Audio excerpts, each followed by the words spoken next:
Hola, soy Paula Medina y en este video le vamos a estar dando conclusión o lectura a la resolución sobre nuestro caso de la protección a la diversidad étnica y cultural basándonos en las comunidades indígenas mexicanas.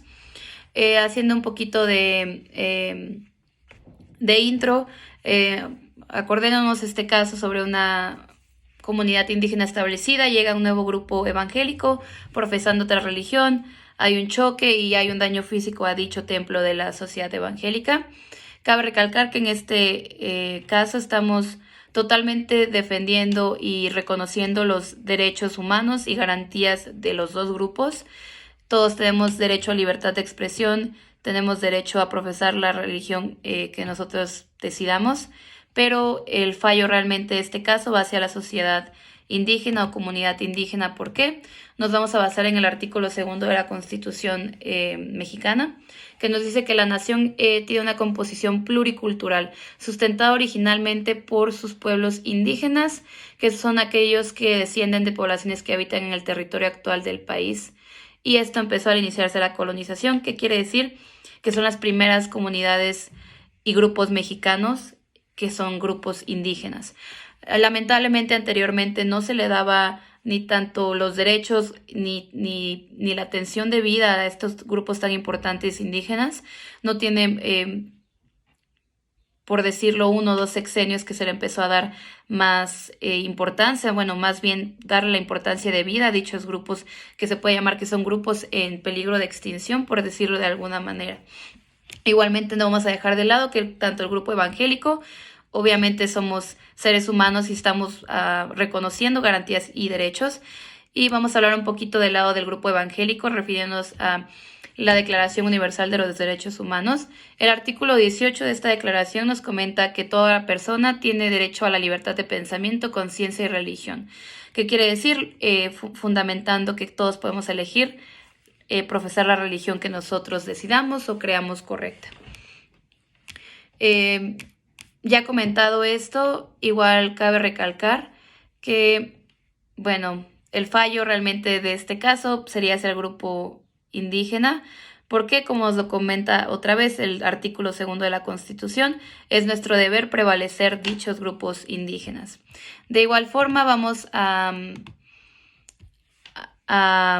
sustentar todos estos argumentos con la Declaración de las Naciones Unidas sobre los Pueblos Indígenas. Dicha declaración, igualmente de la mano de la ONU, fue realizada ¿por qué? Por el abuso, explotación y maltrato, discriminación, infinidad de delitos que se cometían ante dichas comunidades indígenas. El artículo primero de dicha declaración nos comenta que los indígenas tienen derecho como pueblos o como individuos al disfrute pleno de todos los derechos humanos y libertades. ¿Qué quiere decir? Grupo evangélico y grupo indígena disfrutan los mismos derechos. De igual forma, hay un artículo muy importante que es el artículo 8.1 de dicha declaración.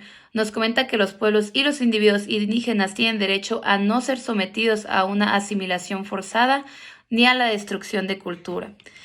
De igual forma, ¿qué nos quiere decir esto? Que no puede llegar dicho grupo a querer ingresar a su territorio. ¿Por qué? Porque llamémoslo como una jurisdicción. El pueblo indígena tiene completamente derecho a sus tierras.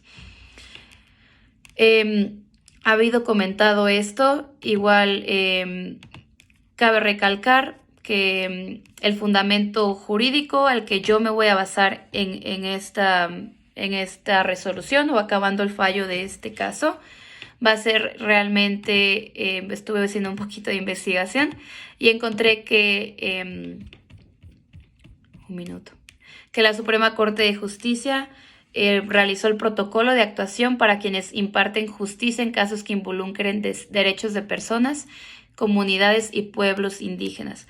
Muy interesante porque lamentable el hecho por el que se tuvo que crear, por otra vez la grande discriminación y maltrato que sufrían dichas muy importantes sociedades indígenas.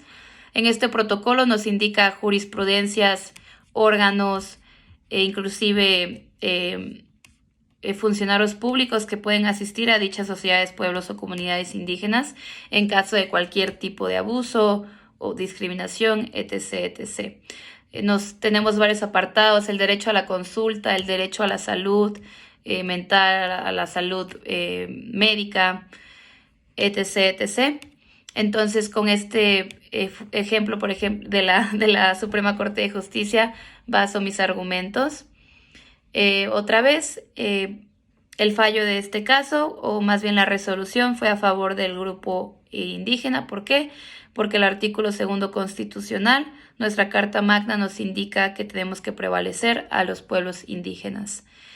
Fundamento jurídico, mismo artículo 2, de la mano con nuestra Declaración de los Derechos Humanos e igualmente la Declaración de las Naciones Unidas sobre los Derechos de los Pueblos Indígenas. Muchas gracias.